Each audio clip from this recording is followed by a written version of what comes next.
Jadi walhasil kemaluan sing ana ning donya, rasa malu dipermalukan ning donya, iku luwih ringan timbang nanti kita dipermalukan ning mahsyar di depan umum. Jadi misalnya mau kaya ya contoh paling gampang tadi. Kowe hasud mbek wong ning donya iso mbok sembunyikan, nanti dipermalukan Allah ning akhirat karena kamu duwe rasa hasud. Apalagi kalau ngenteni jatuhe wong soleh, jatuhe wong alim, orang-orang yang berkontribusi terhadap agama iki.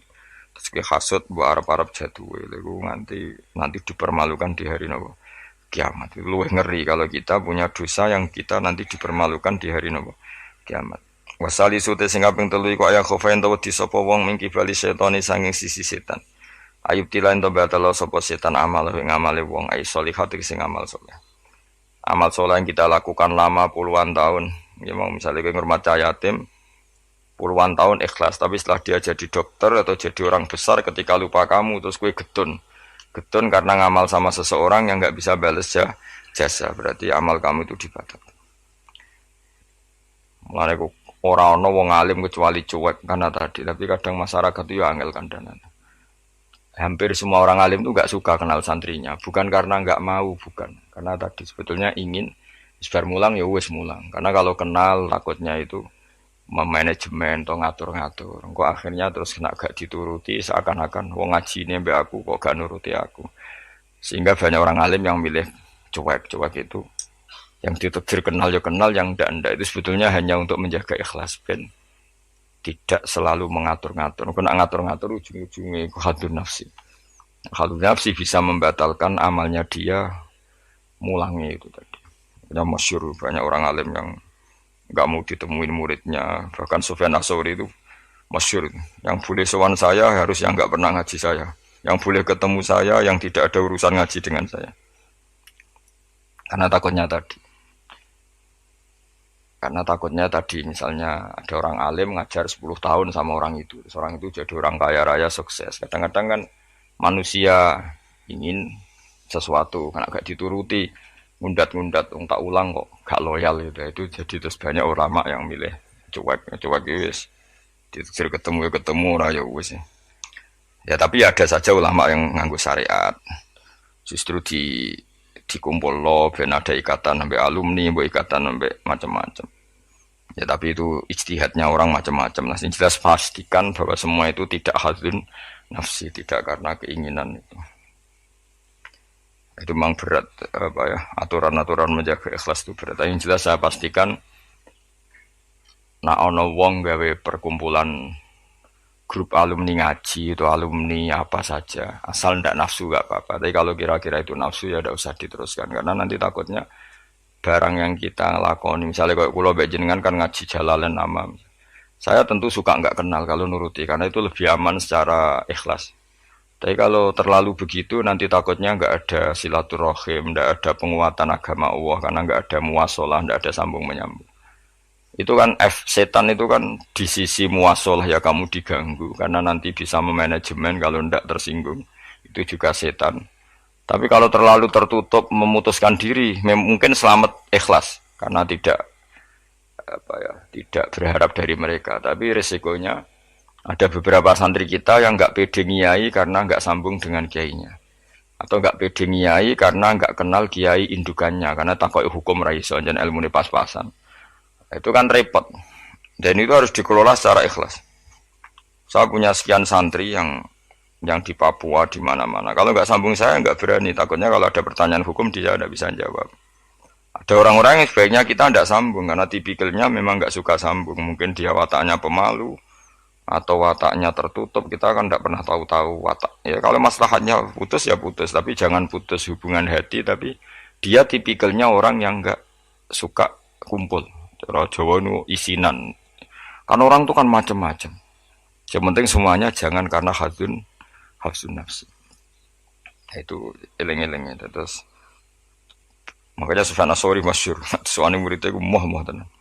Karena dia takut kemudian menuntut haknya sebagai guru. Nah, korek sab'ah yang terkenal Sayyid Hamzah Az-Zayyad itu dia pernah ada orang sowan, ya Hamzah saya ini punya utang banyak, tolong bilang sama Muhyiddin jenengan yang kaya supaya mensyafaati saya.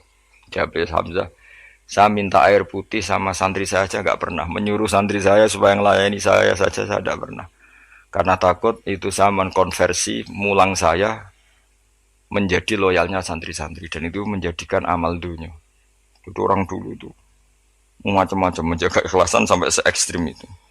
Ya tentu tidak semua ulama seperti itu. Ada ulama yang suka ngongkon santri karena biar dapat barokahnya khidmah. Ada ulama yang suka minta tolong santri supaya mereka terbiasa khidmah. Itu kan istihad. Yang penting pastikan diri kamu tidak ada hadzun nafsi. Itu semuanya motifnya itu nafsu itu jangan. Karena tadi kalau kamu terlalu tertutup, terlalu terputus, nanti nggak ada kekuatan Islam dalam hal silaturahim. Makanya dari Imam Ghazali ya tidak semua ulama kayak Hamzah Az-Zayyad, tidak semua ulama kayak Sufyan As-Tsauri. Tapi juga kamu jangan terlalu manajemen. Kira wabe umat mbok anggap aset. Akhir rombongan umroh spiro umat sak lagi terus dihitung. Terus itu kan ya terus repot semuanya diasetkan, apa? Semuanya diasetkan. Itu ya bahaya betul itu. Bukan bahaya pada dirinya dia, tapi juga bahaya bagi kelangsungan agama karena semuanya jadi materi, jadi aset, jadi itu. Ya sudah kita ngikuti aturannya Allah dan Rasul. Ya nak cara kula paling gampang ya wis alami wae alami nak sing ditakdir Allah kenal ben kenal ora ya wis penting wis buen ngono kabeh. Ya sudah darhum sudah sementing tadi ikhlas. Cek kamu memilih tidak kenal ya yang niat ikhlas, milih kenal yang niatnya ikhlas. Semuanya semua itu tidak hadun nafsi. Yang jelas paling parah itu Sufyan As-Tsauri, masyhur. Saking masyhurnya sampai beliau tahu kecemplung sumur neng Arab itu kan sumurnya ya mesti ini rapati jeru. Kemudian modal dia gurunya Imam Syafi'i, gurunya ulama-ulama top. Siapa yang nggak kenal Sufyan As-Tsauri? Setiap ada yang menolong, kamu pernah ngaji saya, ya pernah. Siapa sih yang kawasan sini yang nggak pernah ngaji jenengan? Semuanya mau ditolong. Mereka khawatir nulungnya mereka itu sebagai imbalan tahu ngaji. Akhirnya orang muridnya sing pinter ya, rada kurang ajar tapi pinter. Golek wong bedui sing ora tau ngaji. Mereka ditulung sapa ora gelem. Akhirnya orang bedui ya rada jakali. Iku lho wong kecemplung sumur tulu bedui rono. Kamu ngaji ya, ambek kowe ora kenal ngaji opo. Aja terus gelem ditulung mbek bedui. Mergo ora tau apa. Berarti wong iku nulung yo ikhlas, mergo ngerti ana kecemplung ditulung. Sufyan As-Tsauri ya gak perlu jadi kompensasi. Tahu ngaji sampai segitunya. Itu paling ekstrim dalam bab itu tuh Sufyan As-Tsauri. Tapi wong ya keramat.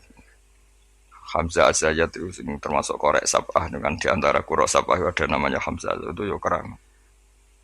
Kiai kok kakek manajemen santri ini gue serang arah keramat. Ya, tapi yo rapopo tapi serapati keramat. Ya karena tadi apa ya tetap lama-lama itu jadi khadun nafs. Misalnya kiai ini di biro umroh terus anak buahnya santri ini juga umroh lewat travel ya rodok piye terus kamangane ra enak.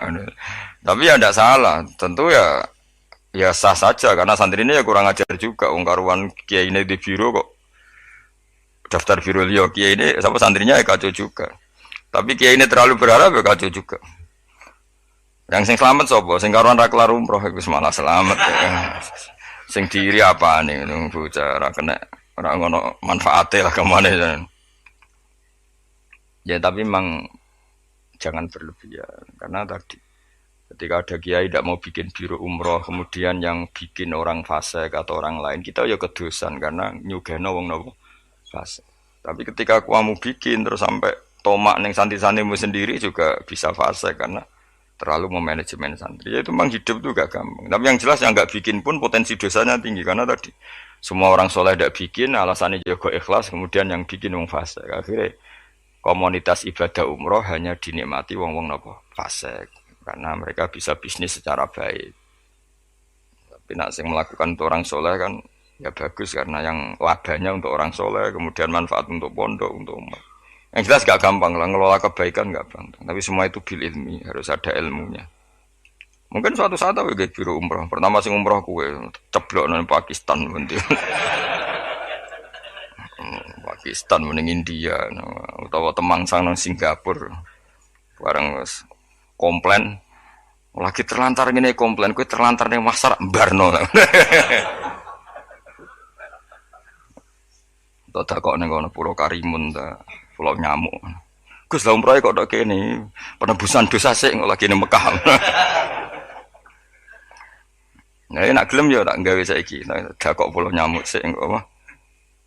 Beristighfar cokoti nyamuk dosa milang. Nak kita irung ilang ya tak terusno engko terus lagi.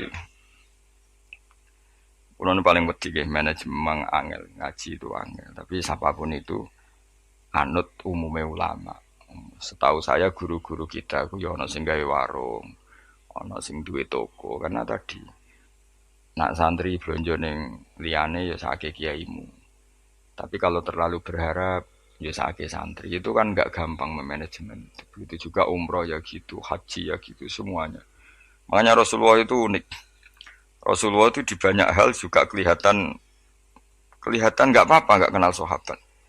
Karena ya mungkin Nabi ingin semua orang punya dunia sendiri-sendiri gitu.